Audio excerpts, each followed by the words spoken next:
What? Why is Casey not literally...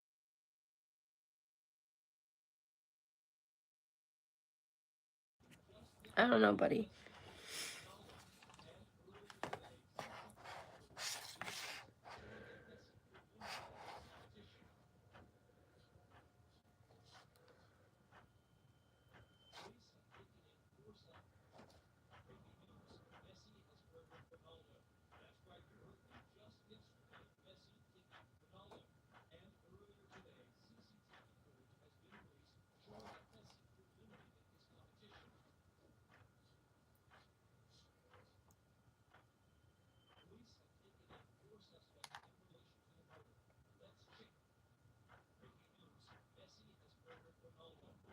Let's watch some news.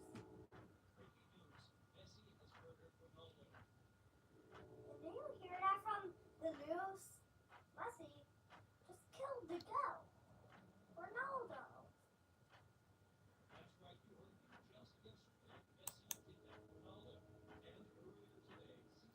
A Florida woman and her boyfriend are accused of brutalizing her nearly 2-year-old daughter. I don't want to hear that.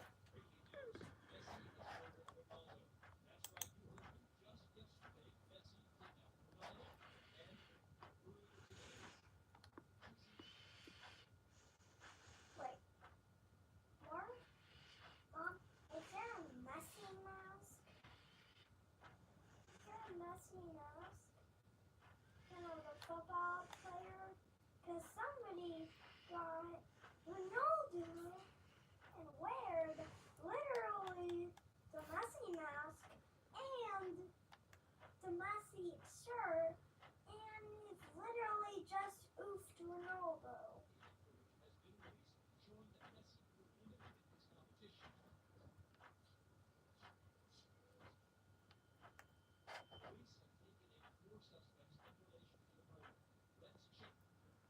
It's Messi.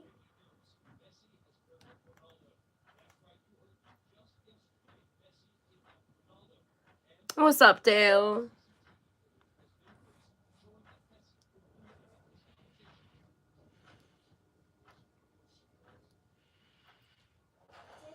Ronaldo?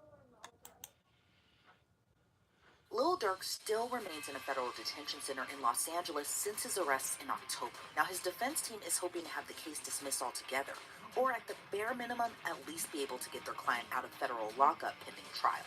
And the defense is slamming federal prosecutors, claiming they misled the grand jury by presenting what the defense calls false evidence in the rapper's murder-for-hire case. I'm Elizabeth Milner with Law and Crime. So what is the false evidence the defense is talking about? Well, they claim it's song lyrics the government painted to the grand jury as Lil Durk celebrating and profiting off a revenge murder he allegedly ordered. However, the defense says that's not true at all, claiming artists shouldn't be criminalized for lyrical creativity, especially when the song was written months before the murder.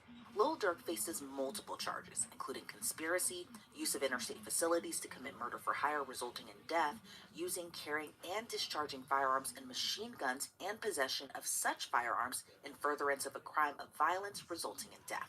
Plus now another charge, according to federal prosecutors. But more on that in a bit. So the arrest came down in late October. In late November, his superseding indictment came down. And by December, he was denied bond after pleading not guilty to his charges. Now, Lil Durk has maintained his innocence, and the defense hopes Guys, the hit federal that judge like will button. It helps you reconsider the grow. detention order.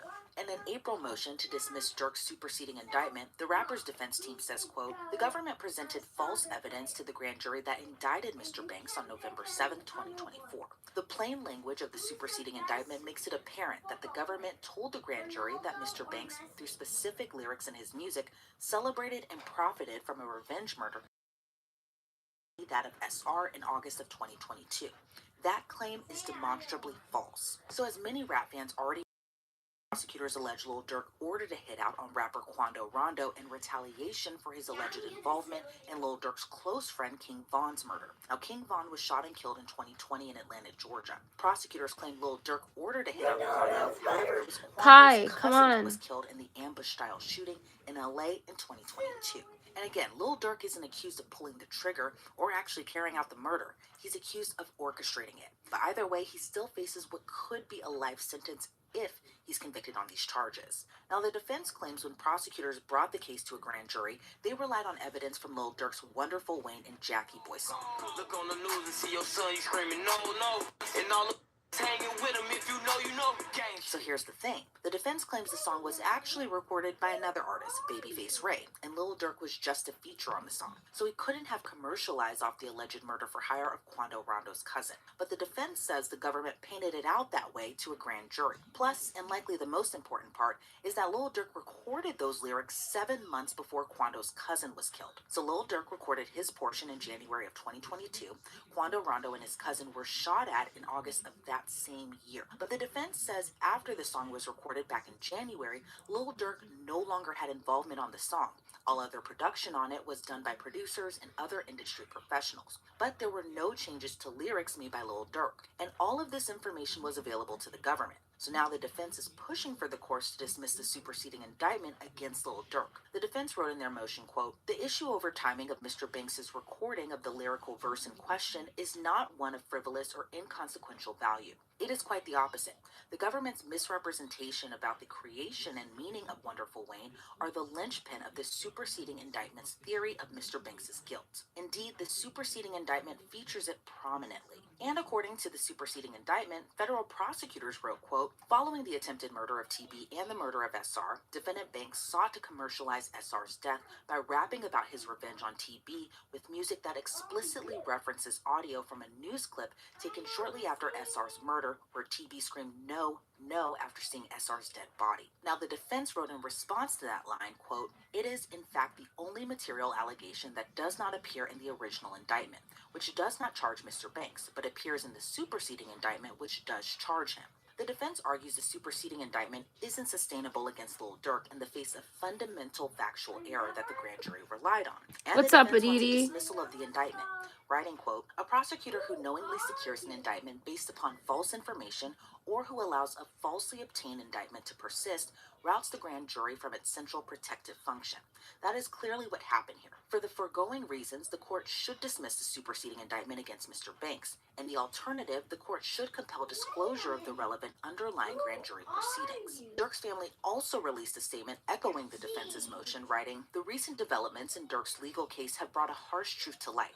The government presented false evidence to a grand jury to indict him. This isn't justice. That's a violation of the very system that's supposed to protect all of us. Durk has always used music to tell stories, to express pain, to heal, and yet those same lyrics are now being used against him. We refuse to stay silent as Black artists continue to be criminalized for their creativity. Rap is art. As a family, we are asking the public, the fans, and the culture to stand with us. Stand for truth, stand for fairness, stand for the voice." That's fucking So what was the crazy. government's response? Well, they claimed the timing of when he recorded the song and the fan-made videos overlapping the news clip about Quando's cousin's death is neither new nor does it have a material bearing on the court's detention analysis. Federal prosecutors write, quote, "Tellingly, defendant's application does not even reference the court's analysis on danger or flight. It does not explain how defendant's lyrics or fan-made videos undermine the inference that defendant, who has considerable resources, attempted to leave the United States upon learning of the arrest of his co-conspirators, or that defendant uses his money, influence, and power to endanger individuals whom he perceives as a threat." At the hearing, defense counsel raised this exact issue of timing of defendant's lyrics. The court made clear that the lyrics were not material to its detention analysis. The filing goes on to say, moreover, defendants proffer that his fans, rather than defendant himself, created the videos linking him to SR's murder is immaterial to defendant's danger or flight. Defendant was not detained because of videos his fans created. He was detained because he is alleged to be the leader of a violent organization, because he orchestrated and funded an execution-style murder with machine guns at a busy gas station, and because he tried to flee the country after his co-conspirators were arrested. But even if the lyrics or videos had some bearing on the detention analysis, they corroborate defendant's danger. Defendant has repeatedly used his pulpit as a voice of violence, publicly rapped about paying for murders, hunting opponents with machine guns, bounty hunters in Beverly Hills, and other lyrics that have a striking similarity similarity to the modus operandi used to kill SR. Federal prosecutors list other songs where they claim Lil Durk was rapping about Crazy. the murder, like Gucci Mane's song Rumors, where Lil Durk had a feature, and Scoom His, which was an unreleased song seized by the feds. So because of Lil Durk allegedly trying to flee, because remember, his arrest happened at a Miami airport, the FBI said Lil Durk at the time booked at least 3 international flights following the arrest of his now co-defendant.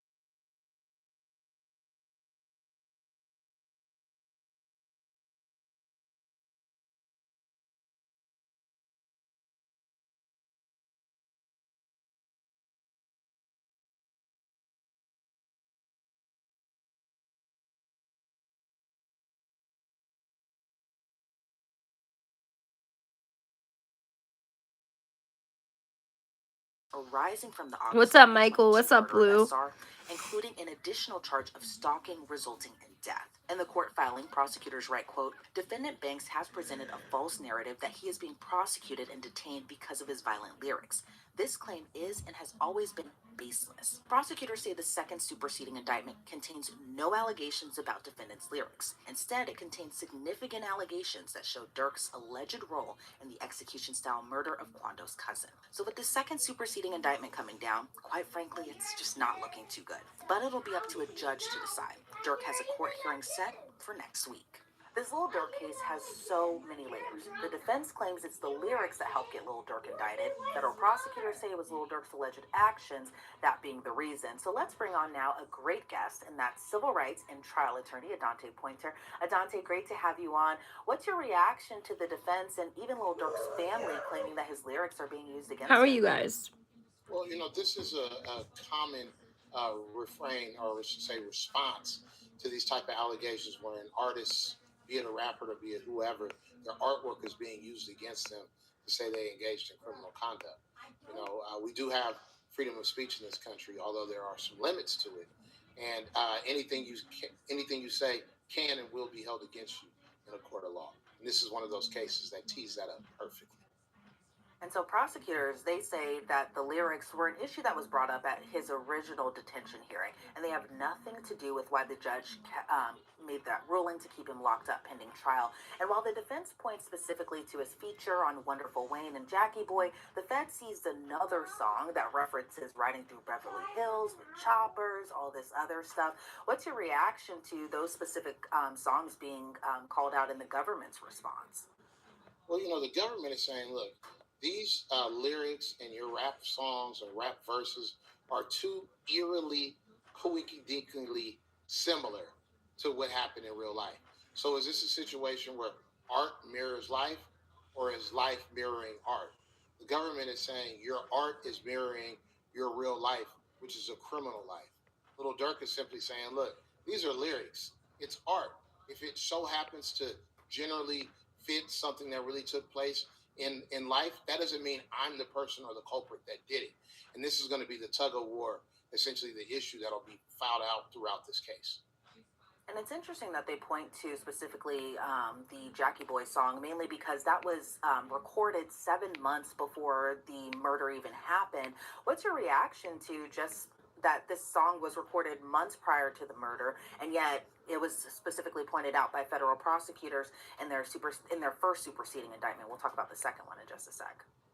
I was a bit shocked to find out that the song that the government has essentially rested its foundation upon, as it relates to the criminal prosecution of Little Durk, is a song that was recorded several months, I believe 7 to 8 months prior to the actual shooting and killing. So what you have here is the government trying to say, look, you made these lyrics, and these lyrics indicate to us that you're responsible for the shooting, or at least you played a role in it.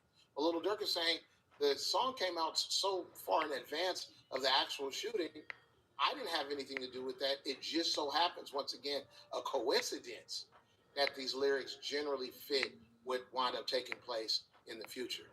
Of course, the government's response to that is, maybe you're just rapping about something that you were intended to do before you actually did it. And what do you think that message kind of sends to other rappers? We've seen this in other cases as well, too, with Young Thug. Now we have Lil Durk and just other rappers who, do have criminal charges brought against them. But it does seem like, federal authorities, especially in this case, you know, they go to podcast interviews, they go to lyrics of songs and use that as evidence against these rappers. But in terms of, you know, freedom of speech and freedom of expression, what does that say to rappers who, you know, to their point, in rap's defense, I should say, you know, they are expressing a lyrical art form. They are talking about their lives, and maybe sometimes there are instances where they're, you know, over embellishing, or maybe just kind of like chalking it up for more views, for more listeners to come in, that type of thing. But overall, what do you think that message sends to other rappers that, you know, might get caught up in something like this and their art is used against them? I think when you see these criminal prosecutions based upon an artist's rap lyrics, this is a bright, fat, flashing red flag, warning sign, turn around, go the other way. Because if this is simply their artwork and their art form and they're engaging in freedom of speech, their creativity is not supposed to lead to seeing the inside of a courtroom, handcuffs, and potentially very long prison sentences. You know, so I think that any rapper or any entertainer, period, any artist or creative has to take note and have a really clear understanding that what they say may and will be used against them in a court of law, and will find them in a lot of hot water if it comes even close to mimicking something that's taken place in real life. You know, and a government filing came down on Friday, or today I should say, that says Lil Durk is facing another charge of stalking, and this is coming after a grand jury handed down a second superseding indictment. Are you surprised there is a second superseding indictment, and what do you make of the stalking charge being added?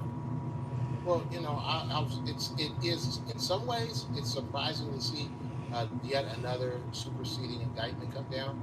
However, if you understand the way the government works, in particular the federal government, they're not going to stop investigating, and they will essentially pile up all of these charges, roll them into one criminal prosecution, and force the defendant to fight their in defending against a myriad of charges, which makes it exponentially tougher for a defendant to actually get acquitted or declared innocent, because you have so many battles that you have to fight. You're almost overwhelmed.